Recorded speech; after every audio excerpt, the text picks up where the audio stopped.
दरहकीकत वो गेम्स खेलने वालों के मुकाबले में कुछ सुस्त थे। तहकीक के मुताबिक जो अफराद बचपन में गेम्स खेलने के शौकीन थे वो 3D अशिया की प्रोसेसिंग में ज्यादा बेहतर साबित हुए। इस सारी सूरत हाल पर बात करने के लिए हमारे साथ मौजूद है पाकिस्तान की मशहूर और मारूफ माहिर नफ्सियात डॉक्टर ताहिरा रुबाब साहिबा। अस्सलाम वालेकुम एंड गुड मॉर्निंग। वालेकुम अस्सलाम जी, गुड मॉर्निंग। आपको सिर्फ देखकर मेरे अपने काफी जहनी मसाइल ठीक हो गए माशाल्लाह, looking so fresh. Thank you so much, thank you so much. ठीक है जी, डॉक्टर साहिबा क्या कहेंगे इस तहकीक के हवाले से, वाकई वीडियो गेम्स खेलने की आदत से बच्चों की याददाश्त बेहतर होती है? चाहे हम फिजिकल गेम्स जो है वो खेल रहे हो या चाहे वीडियो गेम्स जो है वो खेल रहे हो, तो उससे ना सिर्फ मेमोरी बेहतर होती है बल्कि इंसान की जहनी सेहत के ऊपर भी इसके बहुत पॉजिटिव इफेक्ट्स आते हैं। पर डिपेंड करता है कि वीडियो गेम्स खासतौर पे, क्योंकि ये विजुअल मैसेजेस होते हैं, ये वीडियो गेम्स हम देख किस तरह के रहे हैं, हम प्ले कैसी कर रहे हैं, ये चीजें बिल्कुल इम्पैक्ट करती हैं और बड़ा स्ट्रॉन्ग इम्पैक्ट होता है इंसान के ऊपर वीडियो गेम्स का। क्योंकि उसमें ये 3-4 चीजें जो है हो रही होती है। एक तो आप उसको अपने हाथों से प्ले कर रहे होते हैं, दूसरा आप अपना दिमाग जो उसके साथ यूज कर रहे होते हैं, तीसरा आपको एक विजुअल मैसेजेस मिल रहे होते हैं। यानी आपकी 3 तरह से मेमोरी जो है प्रोसेस हो रही होती है। और जब मेमोरी उस वक्त ज्यादा अच्छी हो जाती है जब आप उसको डिफरेंट जो हमारे सेंसेस हैं, जैसे हमारे 6 सेंसेस हैं, अगर आप उनको डिफरेंट जो सेंसेस को यूज करते हुए किसी भी चीज को मेमोराइज करें, देखें, उसको एक्सपीरियंस करें, तो वो आपके लिए साल हर साल आपकी मेमोरी का हिस्सा जो वो बना रहता है। इसी तरह से लोग जब वीडियो गेम्स इवन खेल रहे होते हैं, ना सिर्फ वो अपने हाथ यूज कर रहे होते हैं, अपनी आंखें यूज कर रहे होते हैं, वो अपना ब्रेन यूज कर रहे होते हैं, और उसके साथ साथ समटाइम्स कुछ लोग अपनी आवाज को भी यूज करते हैं, बातें भी कर रहे होते हैं, क्योंकि वो स्टोरी जो चल रही होती है उसको या अपने दिमाग में रिपीट कर रहे होते हैं या फिर कम्युनिकेशन, क्योंकि आजकल तो हम देखते हैं जब लोग वीडियो गेम्स खेल रहे होते हैं तो वो जिनके साथ कम्पीट कर रहे होते हैं उनके साथ उनका जो वॉइस है वो भी चल रहा होता है, यूज हो रहा होता है। सो डिफरेंट तरीकों से क्योंकि वीडियो गेम्स में चीजें की जा रही होती हैं, सो ये मेमोरी को ये पॉजिटिव इफेक्ट जो है वो जरूर देती हैं। But at the same time फिर से ये रिपीट कर रही हूँ कि आप देख क्या रहे हैं, ये बड़ा इंपॉर्टेंट है। वो वीडियो गेम क्या है, क्या वो वायलेंट है, क्या वो स्टेजिंग वाली एक ऐसी वीडियो गेम है जिसमें आप जो है नए नए प्रॉब्लम सॉल्व करके आगे जा रहे हैं, क्या वो ऐसी गेम है जिसमें एंटरटेनमेंट ज्यादा है, वो स्टोरी बिल्डिंग है, व्हाट इज दैट। ये बड़ा इंपॉर्टेंट है, क्योंकि अगर जो चीजें आपको विजुअली एक्सपोजर देती हैं, विजुअल एक्सपोज हो रहे होते हैं आप जिनसे, उनका इम्पैक्ट आपके ऊपर ज्यादा होता है। और अगर वो वायलेंट हो, वो नेगेटिव हो, तो ऑफकोर्स आपका बिहेवियर भी फिर उसी तरह से जो है होना शुरू हो जाता है। But telling you the truth कि गेम्स इन एनी केस जो है दे आर रियली गुड, और उसमें बहुत पॉजिटिव चेंजेस जो है लोगों के ऊपर आते हैं अगर आप उनको पॉजिटिवली ट्रेन करना शुरू कर दें। अनफॉर्चुनेटली हमारे यहाँ पे क्योंकि कल्चर जो है गेम का, शुरू में हम देखा करते थे जब स्कूल के जमाने में फिजिकल गेम्स होती थी, जैसे क्रिकेट लोग बड़े शौक से खेलते थे, लोग अपने स्कूल के प्लेग्राउंड में बहुत ज्यादा खेलते थे, बहुत सारी गेम्स होती थी तब। बट जैसे जैसे आहिस्ता आहिस्ता हम लोग आगे बढ़े हैं, लोगों को लगा है कि शायद खेलना जो है बच्चों के लिए टाइम का ज़िया है, जबकि ऐसा बिल्कुल भी नहीं है। जब आप बच्चे को खेलने का टाइम देते हैं वीडियो गेम्स, और चाहे वो प्लेग्राउंड में प्ले कर रहे हैं, तो उनकी बहुत सारे स्किल्स जो हैं, जैसे उनकी मेमोरी हम अभी बात करें शार्प होती है, जैसे उनका प्रॉब्लम सॉल्विंग बेहतर होता है, जैसे उनकी सोशल इंटरेक्शन बेहतर होती है। अगर वो फिजिकली प्ले करें तो उनकी सोशल इंटरेक्शन और सोशल लर्निंग स्किल्स जो है उनके जो है बहुत ज्यादा बेहतर होना शुरू हो जाते हैं, वो अच्छा सोशलाइज करना शुरू कर देते हैं। सो गेम्स पॉजिटिवली इफेक्ट करती हैं लोगों को, और समटाइम्स इवन कुछ ऐसी गेम्स भी हैं जो कि लोग यूज इसलिए कर रहे होते हैं कि वो अपने आप को काम डाउन कर सकें, अपने ब्रेन को स्लो डाउन कर सकें, और अपने एंगर को जो है उन गेम्स के जरिए जो है वो निकाल सकें। So it's not all negative, बहुत सारे पॉजिटिव एस्पेक्ट्स हैं। गेमिंग इज समथिंग जो कि पॉजिटिव है, मगर देन अगेन कंटेंट क्या है, गेम क्या है, उसकी स्टेजिंग क्या है, ये बहुत इंपॉर्टेंट है। बता दिया कि इस तरह की जो अच्छी गेम्स भी होती हैं, बुरी गेम्स भी होती हैं, जो हमारे दिमाग के ऊपर पॉजिटिव इम्पैक्ट्स भी कर सकते हैं, नेगेटिव इम्पैक्ट्स भी लाहक हो सकते हैं। तो हमारे जो पेरेंट्स हैं वो बहुत ज़्यादा कंफ्यूज हैं, क्योंकि एक तरफ कहा जा रहा है कि वीडियो गेम्स खेलने से बच्चों की मेमोरी अच्छी होती है, तो ये तो वालिदैन का सबसे मेन मसला होता है कि बच्चे जो हैं वो पढ़ाई में स्ट्रॉन्ग हो, उनकी मेमोरी स्ट्रॉन्ग हो। जब वो उनकी मेमोरी स्ट्रॉन्ग होगी तो वो पढ़ाई में अच्छे होंगे, अपनी लाइफ में अच्छे होंगे, वो जैसे जैसे ग्रो करेंगे वैसे वैसे उनकी मेमोरी और और अच्छी होगी। तो वालिदैन बहुत ज़्यादा इन चीज़ों को सोचते हैं और कहते हैं कि बच्चों की मेमोरी पे कोई कंप्रोमाइज़ नहीं करना, उनको हर तरह से उस तरह से फैसिलिटेट करने की कोशिश करते हैं।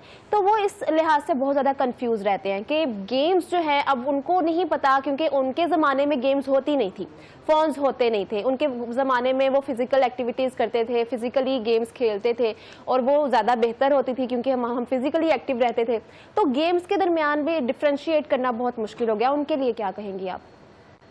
आपकी बात बिल्कुल खूबसूरत, बड़ी अच्छी बात आपने की है कि जी उनके ज़माने में गेम्स और तरह की होती थी, मगर गेम्स की इम्पोर्टेंस उस वक्त भी बहुत ज़्यादा होती थी। लोग बड़ा टाइम निकाल के, आपने देखा होगा गली मोहल्लों में लोग खेला करते थे, चौपालों में खेला करते थे, लोग बाकायदा मैच किया करते थे, कॉम्पिटिशन्स होते थे, बहुत कुछ होता था। और उस वक्त भी वो सब कुछ इसलिए नहीं होता था सिर्फ कि जी ये बच्चे को बिगाड़ है, बल्कि इसलिए होता था कि इससे और बहुत सारी चीज़ें बच्चे की बेहतर होती हैं और बच्चा बहुत सारी चीज़ें उसके साथ सीखता है।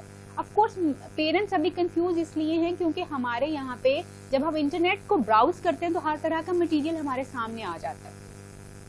और जब अगर प्ले स्टेशन रिस्ट्रिक्टेड गेम्स हैं तो फिर तो ऑफ कोर्स आपको पता है कि प्ले स्टेशन के ऊपर आपने कौन सी जो है अपने बच्चे के लिए गेम्स जो है आप लेके आए और कौन सी गेम्स वो खेलेगा, ये सारी चीज़ें, ये एक कंट्रोल ज़रूर है कि प्ले स्टेशन की सूरत में आपके पास एक कंट्रोल ज़रूर होता है कि आप क्या क्या गेम्स जो है वो खेल रहे हैं, क्योंकि वो आपको पता होता है। और यूजुअली होता ये है कि पेरेंट्स को ये चीज़ें भी नहीं समझ आ रही होती कि किस एज के ऊपर जाके चीज़ें जो है वो स्टार्ट कर लेनी चाहिए, कब एक्सपोजर जो है होना शुरू हो जाना चाहिए। हमारे यहाँ पे पेरेंट्स जो बहुत अर्ली एज में जैसे बच्चों को मोबाइल एक्सपोज कर देते हैं। मसलन वो अभी मंथ्स का होता है तो बच्चे जो हैं वो खाना खा रहे होते हैं, मोबाइल को दे के राइम्स सुन रहे होते हैं। राइम्स सुनना इज़ वेरी गुड क्योंकि ये आपकी लिसनिंग जो है उसको बेहतर कर रहा है, या आपकी सेंसेशंस को बेहतर कर रहा है। मगर अगर आप बच्चे के हाथ में ये कुछ थोड़े से डिस्टेंस के ऊपर मोबाइल उसको दे रहे हैं तो फिर इट्स रियली डेंजरस। आप उसको थोड़ा सा डिस्टेंस के ऊपर बच्चे का एनवायरनमेंट ऐसा जरूर करवाएं जहाँ से उसकी सेंसुअल मेमोरी जो है वो इनहेंस हो सके, मतलब उसको विजुअल डिफरेंट कलर्स नजर आ सके, उसको साउंड आ सके, उसको टच हो सके। मगर बहुत अर्ली स्टेज के ऊपर अगर आप बच्चे को जो जैसे अभी वो 1-2.5 ईयर्स का है और आप उसको एक्सपोज कर रहे हैं कि जी बस अभी से वो वायलेंट काइंड ऑफ गेम्स जो है उसके ऊपर चला जाए तो वो फिर जो है वो उसके लिए नुकसानदेह हो सकता है। हाँ, आप ये जरूर कर सकते हैं कि उसकी एज के हिसाब से उसको छोटे छोटे गेम्स जो हैं, जैसे छोटे छोटे गेम्स जो होते हैं, जैसे शुरू में आप उसको काउंटिंग सिखाने के लिए गेमिंग कर सकते हैं, शुरू में आप उसको ABC को सिखाने के लिए जो उसके साथ गेमिंग कर सकते हैं। इस तरह की चीज़ें जो हैं वो आप उसको जब करवाएंगे तो वो डेफिनेटली आहिस्ता आहिस्ता ग्रो करते हुए उसका एटीट्यूड जरूर बढ़ेगा। मगर जब बच्चा 5-6 साल का होता है तो उसकी एज के हिसाब से उसको गेम्स की तरफ एक्सपोज करना जो है बच्चे की मेंटल हेल्थ के लिए और उसकी फिजिकल हेल्थ दोनों के लिए बेहतर है। बट लेकिन फिर एक कॉशन जरूर दूंगी क्योंकि हमारे यहाँ पे आजकल फिजिकल एक्टिविटी बहुत कम हो चुकी है बच्चों की। बच्चे स्कूल जाते हैं बैठे रहते हैं, बच्चे ट्यूशन जाते हैं बैठे रहते हैं, बच्चे मोबाइल देखते हैं बैठे रहते हैं, बच्चे प्ले स्टेशन के ऊपर हैं तो वो बैठे होंगे। बिल्कुल। So that is very very dangerous. ये एक ऐसी चीज है जिसको आपको जरूर नोटिस करने की जरूरत है कि आपके बच्चे की फिजिकल एक्टिविटी जो है वो भी बहुत इंपॉर्टेंट है, बहुत इंपॉर्टेंट है। अगर आप उसको कहीं प्ले ग्राउंड में नहीं भेज रहे, जो कि जाना बहुत जरूरी है, बच्चे का खेलना बहुत जरूरी है, स्विमिंग करना जरूरी है, लोगों से मिलना इंटरेक्ट करना जरूरी है, लेकिन अगर ये नहीं हो रहा तो एटलीस्ट आप अपने बच्चे के अंदर वॉक करने की, रनिंग करने की आदत जरूर डालें कि वो उसकी बॉडी जो है वो एक्टिवेट रहे, ना सिर्फ उसका माइंड एक्टिव हो बल्कि उसकी बॉडी भी उतनी ही एक्टिव हो, तो फिर दोनों अच्छे तरीके से एक दूसरे को कैरी कर सकते हैं जी। तो ये जरूर कॉशंस हैं कि ये आप इसके हिसाब से आप अपने बच्चे के लिए चीजें जो है प्लान करें। जी डॉक्टर साहब, जैसे आपने कहा कि बच्चों का खेलना कूदना बहुत ज़रूरी है, लेकिन आजकल जो है वो ये देखा जा रहा है कि जो बच्चे एक्टिव होते हैं ना उनको बिठा दिया जाता है, तुम क्या हर टाइम खेलते कूदते रहते, बैठो आराम से बैठो, खाना खाओ, ये देखो मोबाइल, और बस उसको बिठा दिया जाता है। जो बच्चे इस तरह से करते हैं उसको बदतमीज कंसिडर किया जाता है, कहते हैं ये बात नहीं मान रहा, लेकिन उनके वो एक्टिव हैं, इस वजह से वो चाहते हैं, उनके अंदर कोई बेचैनी है, वो चाहते हैं कि वो उछलते कूदते रहे। घरों में भी अगर कोई बच्चा खेल रहा है, अगर पहली बात तो आजकल बच्चों को बाहर नहीं जाने दिया जाता क्योंकि सोसाइटी जो है आजकल माशरे में और बहुत सारे मसाइल हैं, तो बाहर जाने से पेरेंट्स डरते हैं कि हमारा बच्चा जो है वो बाहर ना जाए। तो वो घर पे रहने की अगर खेलने की कोशिश करेगा ना तो माएँ बहुत डांटती हैं कि अभी मैंने सफाई की थी, तुमने गंद डाल दिया है, तुमने बिस्तर खराब कर दिया है। तो ये बहुत सारी चीजें हैं। खूबसूरती से आपने बड़ी इंपॉर्टेंट चीजें जो है पॉइंट आउट की हैं जी, कि माओ को अक्सर सफाई की बड़ी फिक्र रहती है, घर में चीजों के टूटने फूटने की फिक्र जो है वो रहती है। ऑफ कोर्स ये बेचारी माओ के कंसर्न जरूर होते हैं, मगर अगर आप बच्चे को मैं बल्कि आपकी बात से एक इंटरेस्टिंग चीज जो है शेयर करूंगी आपसे कि मेरे एक कॉलीग थे, वो सऊदी अरेबिया में रह रहे थे, तो उन्होंने कहा कि मुझे ना मैंने अपने बच्चे को किसी अमेरिकन स्कूल से असेसमेंट करवाई है, तो उन्होंने कहा है कि मेरा बच्चा जो है ना वो ADHD है। इसका मतलब ये है कि अटेंशन डेफिसिट हाइपर एक्टिव, यानी हाइपर एक्टिविटी बच्चे में बहुत ज्यादा जो है वो है। तो अमेरिका में आजकल खासतौर पे, क्योंकि हम बड़े फॉलोअर्स हैं गोरों के, तो अक्सर चीजें हम उनको बेहानी में ही चाहते हैं, ब्लाइंडली फॉलो कर ले जी। तो अमेरिका में अक्सर आप देखोगे, ये जो भी आपने बात की ना, बच्चा थोड़ा बहुत भी उछल कूद करता है, वो थोड़ा बहुत भी उछल कूद करता है तो उनको ये परेशानी पड़ जाती है कि ये हाइपर एक्टिव है।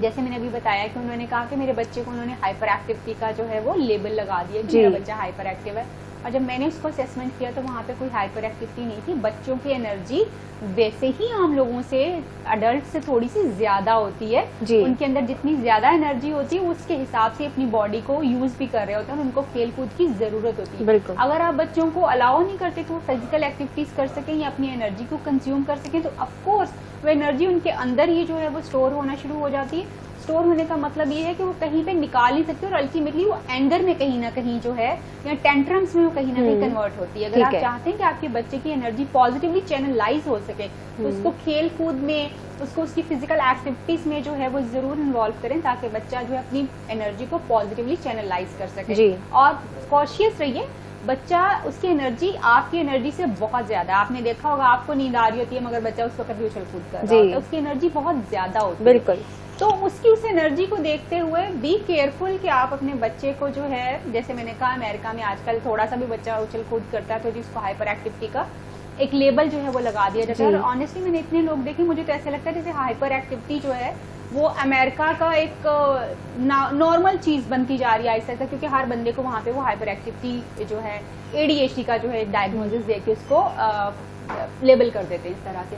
सो वेरी केयरफुल कि आपका बच्चा हाइपर एक्टिव है या वो बेचारा अपनी नॉर्मल एक्टिविटी में से गुजर रहा है और उसको जरूरत है कि वो अपनी एनर्जी को कहीं ना कहीं चैनलाइज कर सके। अक्सर वो बच्चे जो कि बहुत ज्यादा एंगर में आपको नजर आएंगे, उनकी एनर्जी ही पॉजिटिवली कंज्यूम नहीं हो रही होती, और बेहतरीन तरीका ये होता है कि आप उनकी एनर्जी को पॉजिटिवली कंज्यूम करें, और कंज्यूम करने के लिए उनको फिजिकल एक्टिविटीज में जैसे क्रिकेट है, फुटबॉल है, पकड़न पकड़ाई है, भाग दौड़ है गली में या घर में किसी तरह से, तो इस तरह की चीजों में आप जब बच्चों को इन्वॉल्व करेंगे तो उनकी पॉजिटिवली एनर्जी जो है वो ट्रांसफॉर्म होती है। या फिर आप उनको ये कर सकते हैं कि घर के छोटे छोटे काम जो होते हैं, छोटे छोटे काम जैसे उनके स्किल्स बढ़ाने के लिए आप उनको कह सकते हैं कि अच्छा ये ऊपर छोड़ाओ, ये उधर रखाओ, ये उस तरह से कर लो, इस तरह की चीजों में इन्वॉल्व करें ताकि उनकी एनर्जी पॉजिटिवली चैनलाइज हो सके। अच्छा डॉक्टर साहब, हम वीडियो गेम्स पर दोबारा आएंगे। आपने एक हाइपर एक्टिविटी की टर्म यूज़ की और बहुत खूबसूरती से आपने उसको नरेट किया कि थोड़ा सा भी बच्चा कोई काम करना लगे, वो थोड़ा सा एक्टिव है तो उसको हाइपर एक्टिविटी का नाम दे दिया जाता है।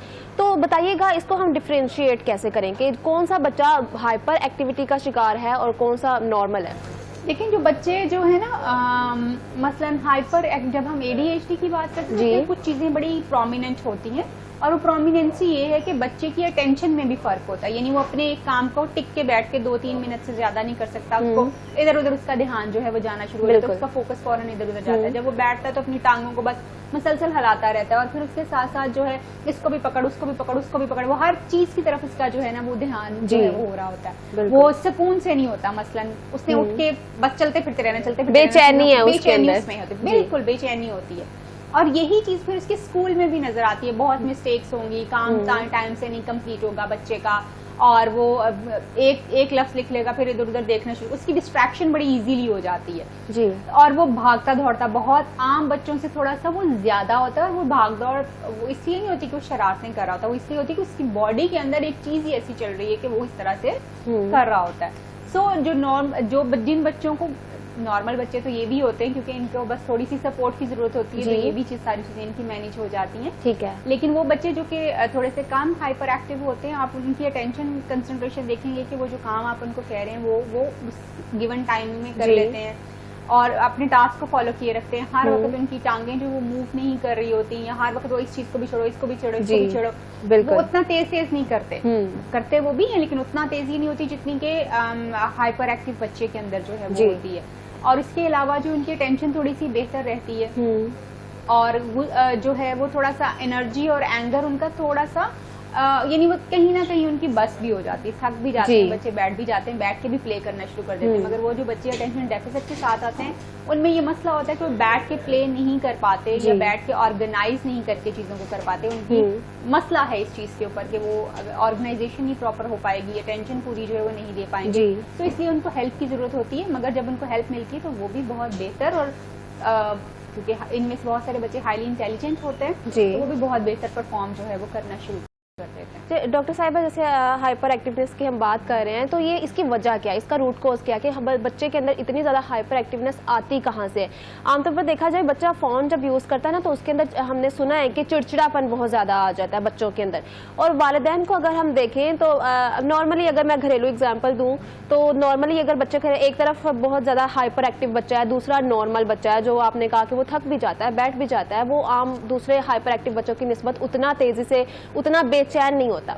तो अगर वो दोनों खेल रहे हैं ना, पेरेंट्स बड़े खुश होंगे कि जो हाइपर एक्टिव बच्चा है वो खेल कूद में जीत जाएगा दूसरे से। नॉर्मली ऐसे ही होता है क्योंकि वो बहुत ज़्यादा एक्टिव होता है, उसके अंदर हाइपरनेस होती है, उसके अंदर अग्रेशन होता है, तो वो उस अपने अग्रेसिव बिहेवियर को यूज़ करते हुए वो चाहे कुछ भी हो जाए, उसको बच्चे को मारना पड़ जाए, दूसरे बच्चे को धक्का देना पड़ जाए, लेकिन वो किसी भी तरीके से अपनी बात लाजमी मनवाता है।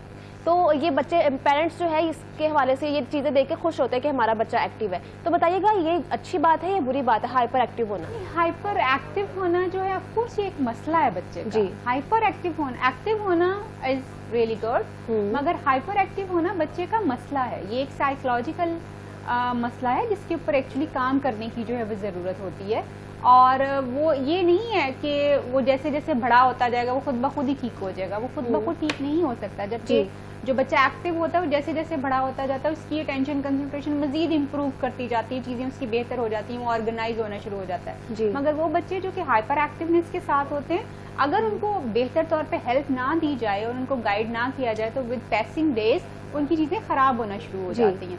और वो जो एग्रेशन आप कह रही हैं, क्योंकि आप एग्रेशन तो आता ही आता है जब आपसे चीज़ें नहीं हो पा रही होती, जब आप अपने टास्क को पूरा नहीं कंप्लीट कर पा रहे होते तो बच्चे में एग्रेशन आता है इस चीज़ का। और वो एग्रेशन समटाइम्स अपने ऊपर भी निकालते हैं और दूसरों के ऊपर भी जो है वो निकल रहा होता है। तो वो पेरेंट्स जो कि ऑफकोर्स पेरेंट्स खुश होते हैं, जी हमारा बच्चा बड़ा एक्टिव है, बड़ा सबके साथ किसी को आगे नहीं आने देता, खुद आगे आगे रहता है, पेरेंट्स इसको देख के खुश जरूर होते हैं। बट दिस इज समथिंग कि आपको जरूर देखना चाहिए कि आपका बच्चा बाकी बच्चों से कितना ज्यादा इस तरह की चीज़ों में, अगर वो बाकी बच्चों से बहुत ज़्यादा हाइपर एक्टिव आपको लग रहा है तो फिर आपको उसको मदद की जो है वो ज़रूरत है, ताकि वो अपनी चीज़ों को जो बेहतर कर सके। और वो बच्चे जो कि एग्रेशन बहुत ज़्यादा शो करते हैं, उनके लिए तो ख़ास तौर पे जो चीज़ें हैं जो कि आपको हेल्प ज़रूर करनी चाहिए। हमारे यहाँ पे अनफॉर्चुनेटली जो है पेरेंटिंग वाला जो एक काम है ना, कि पेरेंट्स की ट्रेनिंग जो है वो बिल्कुल नहीं होती। ठीक है, हमें नहीं बताया जाता कि आपने बच्चे को किस तरह से डील करना है, क्या चीज़ें करनी है। वो जो एक लैक है ना कि जी हम पेरेंट्स को नहीं बता पाते, पेरेंट्स नहीं जानते कि उन्होंने अपने बच्चों को कैसे डील करना है, वो एक बड़ी ही नेगेटिव चीज़ है जो हमें मैं समझती हूँ कि पेरेंट्स को समटाइम्स जो है बच्चे का उतना दोस्त बनाने की बजाय बस बच्चे के जो है माँ बाप बन के रह जाते हैं। रहना हमने माँ बाप ही होता है, मगर हमने बच्चे के लेवल के ऊपर आके बच्चे की चीजें करनी। बहुत सारे टाइम पे बच्चा जब एग्रेसिव हो रहा होता है तो कहीं ना कहीं कोई एक ऐसी चीज है जो उसको परेशान कर रही है और उसको समझ नहीं आ रही कि वो किस तरह से इससे डील करे। बच्चा अगर टेंट्रम शो कर रहा है तो वहां पे भी हो सकता है कि आप बच्चे को मुनासिब तवज्जो ना दे रहे हो। बच्चे के हर बिहेवियर का कोई ना कोई मीनिंग जरूर होता है, आपने उस मीनिंग को देखना होता है कि बेसिकली ये चीज क्यों होती है। मसलन अगर कोई बच्चा दूसरे बच्चे को मारता बहुत ज्यादा है और फिर अपना मतलब मनवा लेता है तो इसका मतलब ये है कि आपने उसको सिखा दिया हुआ कि जब तक तुम मारोगे नहीं, लड़ाई नहीं करोगे, तब तक तुम्हारी बात नहीं मानी जाएगी। तो आपको उसकी चीज़ों को टेम करना है, उसकी चीज़ों को चेंज करने के लिए आपको ये सीखना पड़ेगा कि आप किस तरह से बच्चे को जो है वो हेल्प कर सकते हैं प्रॉपरली। और अक्सर लेट मी टेल यू कि बच्चा जिस तरह से बिहेव कर रहा होता है ना, इसमें सिर्फ बच्चा नहीं, खास तौर पे वो माँ बाप के बिहेवियर का रिफ्लेक्शन होता है। बिल्कुल ऐसे ही है।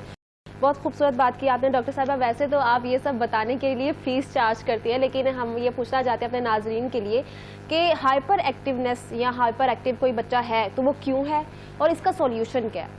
हाइपर एक्टिव कोई बच्चा अगर है तो समटाइम्स ये जेनेटिकली हो सकता है कि कोई और भी उनकी फैमिली में किसी साइकोलॉजिकल प्रॉब्लम में कोई बंदा जो है वो हो। और समटाइम्स बच्चे की डाइट बड़ी इंपॉर्टेंट होती है कि आप अपने बच्चे को किस तरह की डाइट दे रहे हैं। यानी अगर आप शुगरी बहुत ज़्यादा चीज़ें दे रहे हैं बच्चे को इसमें हाइपर एक्टिवनेस बहुत ज़्यादा आती है।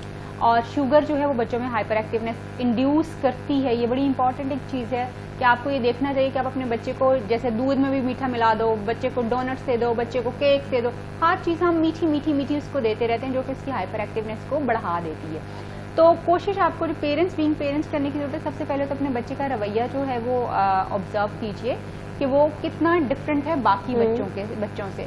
अगर वो आपको बहुत ज़्यादा डिफरेंट लग रहा है उसकी एज के बच्चों से, उससे बड़े नहीं, उसकी एज के बच्चों से, अगर वो बहुत ज़्यादा डिफरेंट है, हाइपर एक्टिवनेस उसमें ज़्यादा है, वो टिक के नहीं बैठता, अपने काम को कॉन्सेंट्रेट नहीं कर सकता, अपनी बॉडी को मूव किए बगैर नहीं बैठ सकता, तो फिर इसका मतलब ये है कि उसको आपको हेल्प की ज़रूरत है ताकि अपने बच्चे को आप डील कर सकें। ठीक है डॉक्टर साहिबा, आपने बहुत ही खूबसूरती से हमें हाइपर एक्टिवनेस के बारे में बहुत खूबसूरती से एलैबोरेट कर दिया। हम वापस से आते हैं अपने टॉपिक की तरफ, वीडियो गेम्स के हवाले से। और ये जो मसला है, ये जो इशू है, बहुत ज़्यादा इंपॉर्टेंट है। वीडियो गेम्स बहुत ज़्यादा हो रही हैं माशरे में, और हमने पिछले दिनों सुना कि वीडियो गेम्स से बहुत ज़्यादा मसाइल भी पैदा हुए। अगर मैं अपनी ही एग्जाम्पल, तो अगर मैं स्टूडियो में ऐसे फ्री बैठी हुई हूँ तो मैं भी कैंडी क्रश खेलना शुरू कर देती हूँ। तो वीडियो गेम्स हम इतना ज़्यादा यूज़ कर रहे हैं, हम कोई फिजिकल एक्टिविटी नहीं कर रहे, हमें ये नहीं पता कि हमारे आसपास के इन्वायरमेंट में क्या हो रहा है। तो क्या ये सूथिंग है? देखिए, बहुत सारी चीज़ें जो है ना, हर चीज़ के कुछ प्लस होते हैं और कुछ नेगेटिव होता है। जी। वीडियो गेम्स खेलने के, जैसे मुझे याद है कि when I was in Europe, तो मैं अक्सर देखा करती थी कि गोरे जो है ना वो अखबार उन्होंने पकड़ी हुई होती थी और वो पजल्स को सॉल्व कर रहे थे। तो वो अक्सर एक अखबार के ऊपर पजल्स वाली एक गेम आती है जिसके ऊपर शायद समटाइम्स कोई प्राइज भी रखा हुआ होता है। ठीक है। तो मैं उनको देखती थी, वो अक्सर उसको सॉल्व करने के ऊपर लगे हुए होते थे, और वो लाइक वो उनकी एज होगी कोई 50-60 साल के अराउंड में ये एज होती है, और वो उसको सॉल्व कर रहे होते हैं। और यूजुअली जैसे हम लोग एक मेमोरी का एक प्रॉब्लम जो है, या मेमोरी की एक डिजीज़ जो है वो है डिमेंशिया, जो कि यूजुअली 50s की एज में जाके जो है वो बढ़ रही होती है। लोगों को हम लोग ये एडवाइस करते हैं कि आप अपनी अर्ली एज में, फिर आप अपनी पूरी लेटरल एज, जब आप अडल्टहुड में जाएं, फिर उसके बाद मिड एज में जाएं, तो अपने माइंड का इस्तेमाल ज़्यादा से ज़्यादा करें, उसमें गेम्स ज़्यादा से ज़्यादा खेलें, उसमें प्रॉब्लम सॉल्विंग ज़्यादा से ज़्यादा करें, ताकि आपको लिटरल एज में जब आप 50 अपना 50 क्रॉस करें तो उस वक्त आपके मेमोरी के इश्यूज जो हैं वो कम से कम हो, या फिर डिमेंशिया होने के चांसेस कम हो जाए, या वो फिर अगर किसी को डिमेंशिया हो गया है, मेमोरी का मसला हो गया, तो वो स्लो डाउन थोड़ा सा जो है वो हो जाए। मेमोरी को शार्पन करने के लिए, इसको इंटैक्ट रखने के लिए ऑफ कोर्स गेम्स बहुत ज़्यादा इंपॉर्टेंट हैं और उनको प्ले करना बड़ा ज़रूरी है। और उसमें उनमें ख़ास तौर पे जो प्रॉब्लम सॉल्विंग वाली चीज़ें होती हैं गेम्स में, वो बहुत ज़्यादा हेल्प करती हैं, आपको जो सोचने पे मजबूर करती हैं, जो आपको अक्सर आपने देखा होगा कि कोई एक वो कहते हैं कि जी फौरन से आइडेंटिफाई कीजिए इसमें मिसिंग क्या है। ये चीज़ें एक्चुअली जब आपकी माइंड जो है आपका वर्किंग में आता है तो फिर ये बहुत फ़ायदेमंद है। और इवन आप कैंडी क्रश करते वक्त भी यू ट्राई टू मैच कि कहाँ पे आपने हिट करना है, तो क्या जो है वो चीज़ें हो जाएंगी, तो आपका माइंड उसमें वर्क कर रहा है। हर वो चीज़ जिसमें आपका माइंड सोच रहा है, वर्क कर रहा है, वो हेल्प करती है आपको आपकी मेमोरी को शार्पन करने में और उसको बेहतर करने में। जी। और मेमोरी को शार्पन किया जा सकता है क्योंकि जो ब्रेन है इसकी कैपेसिटी लामहदूद है। ये बहुत बड़ी चीज़ है। अभी तक तो हम इसको एक्चुअली कंक्लूड भी नहीं कर पाए कि ब्रेन की कैपेसिटी कितनी है, माइंड की कैपेसिटी कितनी है। ये बहुत ज़्यादा है, हमारी सोच से भी बहुत ज़्यादा, मगर हम ये यूटिलाइज करते हैं वो इसका 0.0 पता नहीं कितना कम जो है वो होता है, वो यूज़ हो रहा होता है। यानी अभी तक आप देखिए मैक्सिमम लोग कहते हैं कि आइंस्टाइन के बाद जो है शायद ही कोई और बंदा है जिसने अपने माइंड को बहुत ज्यादा जो वो यूज किया होगा, और उसने भी पूरा यूज नहीं किया, 7% आई थिंक मैंने सुना है। उसने भी बहुत कम जो अपने ब्रेन का यूज किया और इतनी बड़ी चीजें जो उसको ले आया। सो ये बड़ा जरूरी है कि बेसिकली आप अपने ब्रेन को एक्टिव रखने के लिए, फजूल चीज़ों से बचने के लिए, नेगेटिव सोर्स से बचने के लिए आप किसी पॉजिटिव चीज़ में अपने आप को इन्वॉल्व करें। आप गेम्स खेलें, पजल सॉल्व करें, प्रॉब्लम सॉल्विंग वाली गेम्स खेलें। और अगर आपको एंगर है तो आप फिर जो है इस तरह की गेम्स भी खेल सकते हैं जिसमें आपका एंगर जो है लेट आउट करे और वो निकले, और आप थोड़ा सा बजाय इसके कि लोगों के ऊपर अपना एंगर जो इन्फ्लिक्ट कर सकें, आप उसके जब गेम्स के थ्रू अपना एंगर निकालते हैं तो फिर वहाँ पे आप मैनेज हो जाते हैं। बट एंगर निकालने वाली गेम्स सबके ऊपर इक्वल इम्पैक्ट नहीं करेंगे। कुछ लोगों का एंगर इससे बढ़ जाएगा, कुछ लोगों का मैनेज होगा। सो आपको सीखने की, ये जरूर अंडरस्टैंड करने की जरूरत है कि जब आप वायलेंट कंटेंट देखते हैं, जब आप वायलेंट गेम्स प्ले करते हैं, तो उसका असर आपकी जात के ऊपर क्या होता है। क्या आपका एंगर मैनेज होता है या फिर वो और भी ज्यादा ट्रिगर हो जाता है, ज्यादा हो जाता है। अगर वो ट्रिगर होता है तो फिर इट्स नॉट फॉर यू, ये आपके लिए नहीं है। फिर आपको इससे बचना है और इसके लिए कुछ और करना है। जैसे हमारी कुछ गेम्स, जैसे आपको याद होगा few years back blue whales वाली एक गेम बड़ी फेमस हुई थी। फिर उसके बाद एक और गेम जो है वो जो बहुत ही ज़्यादा फेमस एक गेम हुई है जिसमें मुझे उसका नाम भूल गया है, पबजी। ये वो वाली गेम्स हैं जो कि वायलेंट गेम्स हैं और ये आपको पॉजिटिवली कुछ लोगों को तो ये इन्फ्लुएंस करती हैं मगर ज़्यादातर नेगेटिव इन्फ्लुएंस करती हैं। पबजी बहुत कॉमन हुई है, लूडो जैसे आप लोग खेलते हैं ऑनलाइन, वो भी लूडो स्टार, एग्जैक्टली। ये वाली गेम्स कुछ लोगों के लिए फायदेमंद हो सकती है मगर ये हर इंसान के लिए फायदेमंद नहीं हो सकती। और ब्लू वेल्स जैसी गेम्स तो किसी भी इंसान के लिए जो है वो फायदेमंद नहीं हो सकती क्योंकि वो एक साइकोपैथ पैटर्न के ऊपर है, वो एक साइकोपैथ पैटर्न के ऊपर है। तो इस तरह की गेम्स जिसमें आपको उल्टी सीधी डेयर्स करने को कहा जाता है, which does not effect you positively, तो उसका कोई फायदा नहीं। हाँ, कोई चीज़ आपको पॉजिटिवली इफेक्ट कर रही है तो देन इट्स रियली गुड। और इसी तरह से जैसे पबजी, मैंने कहा पबजी बहुत सारे लोगों को नेगेटिवली इफेक्ट करती है, लोगों की जो लैंग्वेज है वो बदल जाती है, वर्ड्स बदल जाते हैं। पबजी की वजह से हमने 2-3 ऐसे बड़े बड़े केसेस भी देखे हैं जो कि आपको पता ही होगा कि जिस तरह लोग जो है एक दूसरे को ब्लैकमेल करना शुरू हो गए। कुछ लोग तो बच्चे गेटअप कर लेते हैं पबजी जैसा, एग्जैक्टली गेटअप भी कर लेते हैं। And you must have seen कि पबजी की वजह से जैसे 2 केसेस बड़े फेमस हुए हैं हमारे। ज़ारा वाला एक केस था, वो भी पबजी के नतीजे में सामने आया। लोग इस तरह की चीज़ों में भी बहुत ज़्यादा इन्वॉल्व हो जाते हैं जहाँ पे शर्तें लगती हैं, लोग प्ले करते हैं जी। तो सिर्फ पॉजिटिव इफेक्ट्स नहीं है चीज़ों के, नेगेटिव इफेक्ट्स भी हैं, लेकिन हमें ये सोचना है कि हमारे लिए क्या बेहतर और हमने क्या करना है जी। अच्छा डॉक्टर साहिबा, आपने कुछ गेम्स का नाम लिया जैसे पबजी और ब्लू वेल, तो समझ में आता है कि वो वायलेंट गेम्स हैं, मगर आपने यहाँ पर लूडो स्टार भी इंक्लूड कर दी, which is my favourite game, और वो तो बड़ी होम्योपैथिक सी गेम है, वो कैसे वायलेंट हो सकती है? नहीं, वो बिल्कुल भी वायलेंट नहीं है, वो बिल्कुल भी वायलेंट नहीं है। मैंने उसको ludo is something really really positive, बल्कि हम लोग क्योंकि आई डोंट नो, हम लोग खुद भी जो है वो मेरा अपना जो कॉफ़ी शॉप है वहाँ पे हम लोग लूडो लोगों को प्ले करवाते हैं, वहाँ पे लोग खेलते हैं, वहाँ पड़ी हुई होती है लूडो, तो वो प्ले करते हैं वहाँ पे। थोड़ा सा पॉजिटिवली चीज़ों को जो है एंगेज करने की जो है वो ज़रूरत होती है, और लूडो एक पॉजिटिव चीज़ ज़रूर है। इसी तरह से जो है वो इवन चेस बड़ी पॉजिटिव है, मगर कई लोग इसके अंदर बड़ा नेगेटिवली वो जो है वो एक कंपटीशन और नेगेटिव फीलिंग जिसके साथ एसोसिएट होना शुरू हो जाती हैं। डॉट बड़ी पॉजिटिव जो है वो गेम है। ये सारी गेम्स जो है बड़ी पॉजिटिव हैं। और इसके अलावा जैसे मैं बार बार ये कह रही हूँ कि प्रॉब्लम सॉल्विंग और स्टेजिंग वाली जो गेम्स होती हैं जिनमें पॉजिटिविटी हो जी, कहानी हो कुछ, तो वो हमेशा आपको याद भी रहती हैं, आपकी मेमोरी को भी इफेक्ट करती हैं, और फिर चीज़ें जो है वो होती हैं। जैसे आपको याद होगा कि पिछले कुछ टाइम के अंदर जो है वो शहजादी को छुड़ाने वाली एक गेम बड़ी फेमस हुआ करती थी, लड़के बड़े शौक से उसको खेला करते थे। और लड़कियों को तो खैर गेम्स की तरफ जाना वैसे ही अलाउड नहीं है, उतना ज़्यादा इनकरेज नहीं किया जाता। ये खास तौर पे इवन डिजिटल जो गेम्स हैं अब आके थोड़ा लड़कियां जो हैं इसमें इन होना शुरू हुई हैं और खेलती भी हैं, और उसके कुछ नेगेटिव रिजल्ट भी हमने देखे हैं। लेकिन वो जो शहजादी को छुड़ाने वाली एक कहानी है, आपने जो चीज़ें देखी हुई होती हैं, जो सुनी हुई होती हैं अपनी ज़िंदगी में, अपने बचपन में, वो चीज़ें आपके मेमोरी में हमेशा स्टोर रहती हैं, और फिर आप उन्हीं को आइडियलाइज करना शुरू कर देते हैं, उन्हीं चीज़ों के पीछे आप जाना शुरू कर देते हैं।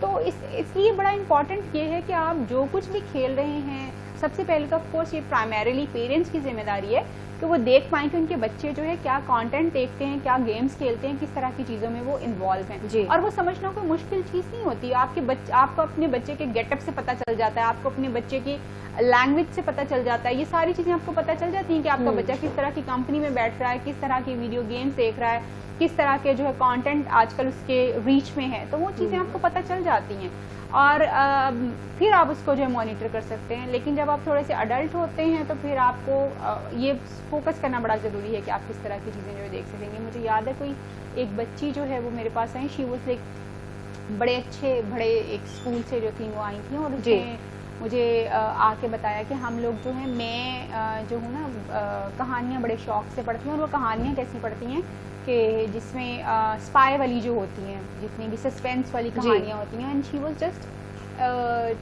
11 और 12, तो ठीक वो है। कहानियां बड़े शौक से पढ़ती थी और फिर वो जो कहानियां पढ़ती थी उसकी दुनिया में वो खुद रहती भी थी। बिल्कुल एंड ऐसे ही। She used to cut herself as well. वो जिस तरह की, क्योंकि सस्पेंस वाली जो कहानियां अगर वो बच्चों की एज के हिसाब से हो तो देन इट्स फाइन, और अगर वो नहीं उनके हिसाब से, वो बड़े कंटेंट है जिसको वो देख रहे हैं, तो बच्चों को वो नेगेटिवली इम्पैक्ट करेंगे और फिर वो अलोर कर रही होती हैं, अपनी तरफ अट्रैक्ट कर रही होती हैं। तो फिर बच्चे जो चीजें करना शुरू कर देते हैं, she used to give pain herself just to make it कि अच्छा ये तो कहानी में इस तरह होता है, उस तरह से होता है। तो इट्स रियली रियली इंपॉर्टेंट कि आप जरूर ऑब्जर्व करें कि आपके बच्चे के बिहेवियर में कोई भी कंटेंट देखने के बाद, कोई भी चीज देखने के बाद किस तरह का इफेक्ट आ रहा है, किस तरह उसका बिहेवियर चेंज हो रहा है, और उसकी बॉडी के ऊपर, उसकी माइंड के ऊपर उस चीज का क्या इफेक्ट है। ये एक क्लियर इंडिकेशन हो सकती है कि आपका बच्चा जो है कुछ नेगेटिव कंटेंट में है या कुछ वायलेंट कंटेंट देख रहा है जिसके ऊपर आपको काम करनी। जी बिल्कुल डॉक्टर साहिबा, आपने यहाँ पे मेंशन किया था कि प्रिंसेस को छुड़ाने के लिए जाते हैं लोग, वो इस तरह के गेम्स भी आई। तो ऐसे लड़कियां जो है अपना ये माइंड बना लेती हैं कि हम एक कैद में हैं और हमारा हीरो आएगा, हमारा प्रिंस आएगा, घोड़े पर आएगा, हमें ले जाएगा। तो वो बचपन से ही ये सब चीजें आइडियलाइज करना शुरू हुई। तो ये भी एक नफ्सियाती मसला है। तो आजकल आजकल जितने भी नफ्सियाती, हर इंसान किसी ना किसी नफ्सियाती मसले में मुब्तला है। ये तो होगी लड़कियों की बात। लोग महंगाई की वजह से इतना तंग है, पाकिस्तान के और जितने भी दूसरे मसाइल हैं इतना परेशान है और किसी ना किसी नफ्सियाती मसले में हैं। तो कुछ ऐसा, कोई ऐसी ट्रीटमेंट, कोई ऐसी थेरेपी बताइएगा कि लोग जो है अपने मसले को जो है वो इंट्रोड्यूस करवा सके, क्योंकि बाज़ औक़ात हमें खुद भी नहीं पता होता कि हमें इशू क्या है, हमें कोई नफ्सियाती मसला है। लोग अगर हम कहते हैं ना कि तुम नफ्सियाती हो, तो उसको एक तरह से बुरा वर्ड समझा जाता है कि बीमारी समझी जाती है कि ये हमें बुरा, मतलब पागल कहा जा रहा है कि हमें अगर कोई मसला है तो हम पागल, लेकिन ये एक बीमारी है जिसका सॉल्यूशन, जिसका ट्रीटमेंट होना बहुत ज़रूरी है। तो इसके हवाले से कोई थेरेपी बताइएगा कि हर इंसान ये कर सके।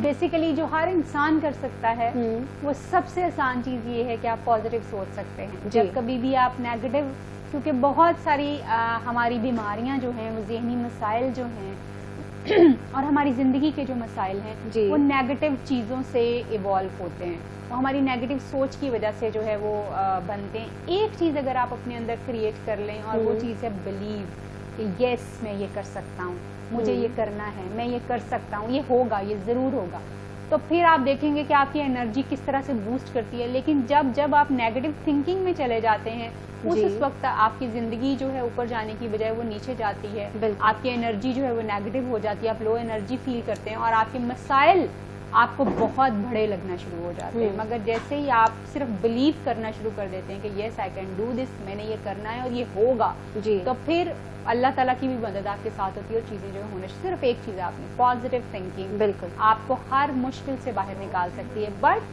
कुछ ऐसे मेंटल हेल्थ प्रॉब्लम्स होते हैं जिनमें इंसान चाहता तो है कि वो पॉजिटिव सोच सके, मगर क्योंकि उनकी मेंटल हेल्थ इतनी ज़्यादा ख़राब हो चुकी हुई होती है, तो वो फिर उस तरह से उनको कोशिश के बावजूद भी हेल्प नहीं हो पा रही होती। सो उस स्टेज के ऊपर बहुत ज़रूरी ये होता है कि आप जितनी जल्दी हेल्प ले सकते हैं, प्रोफेशनल हेल्प ले सकते हैं, वो ज़रूर लें। और किसी भी साइकोलॉजिस्ट के पास जाने से आप बिल्कुल भी पागल नहीं होते, बल्कि आप ज़िंदगी में जहाँ जहाँ आपको लगे कि आपको एक अच्छे मशवरे की ज़रूरत है, एक ऐसे मशवरे की ज़रूरत है जो आपकी ज़िंदगी में वाकई ही बदलाव लेके आए, तो आप इधर उधर लोगों से पूछने की बजाय बेहतरीन चीज़ ये है कि आप फ़ौरन साइकोलॉजिस्ट के पास जाइए, उससे डिस्कस कीजिए। वो जो आपको हेल्प कर पाएगा वो बिल्कुल एक बाहर का बंदा है, तो एक न्यूट्रल आपको हेल्प जो है वो कर पाएगा, आपको गाइडेंस जो है न्यूट्रल दे पाएगा, और फिर आप ज़्यादा जल्दी आसानी से जो इस चीज़ से जो है वो निकल सकते हैं।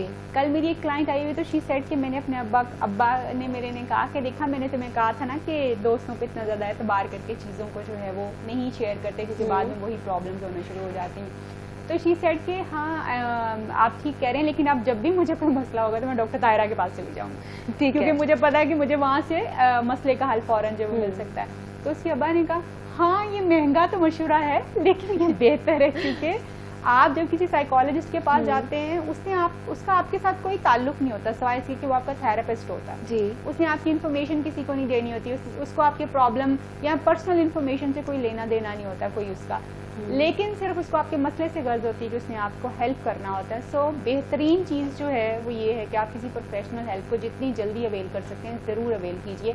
वेट मत कीजिए, अपने ही जैसे लोगों से पूछ के अपने आप को मज़ीद मत परेशान कीजिए।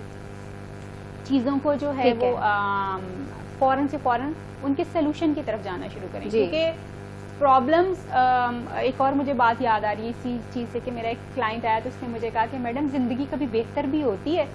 तो मैंने कहा उस बेहतरी से क्या मुराद है तुम्हारी? तो उसने कहा कि जब सब ठीक हो जाएगा। तो मैंने कहा वो जब सब ठीक होगा ऐसा पॉइंट ज़िंदगी में कभी नहीं आता, क्योंकि जब सब ठीक होगा तब कोई एक नई चीज़ आपका वेट कर रही होगी कि आपने उसको सॉल्व करना है। So life is all about this. और ये भी कॉन्सेप्ट हम लोग बहुत ही गलत लोगों के अंदर डेवलप कर रहे हैं कि जिंदगी में एक टाइम आता है जब सब ठीक हो जाता है। फॉर गॉड से get out of this fantasy.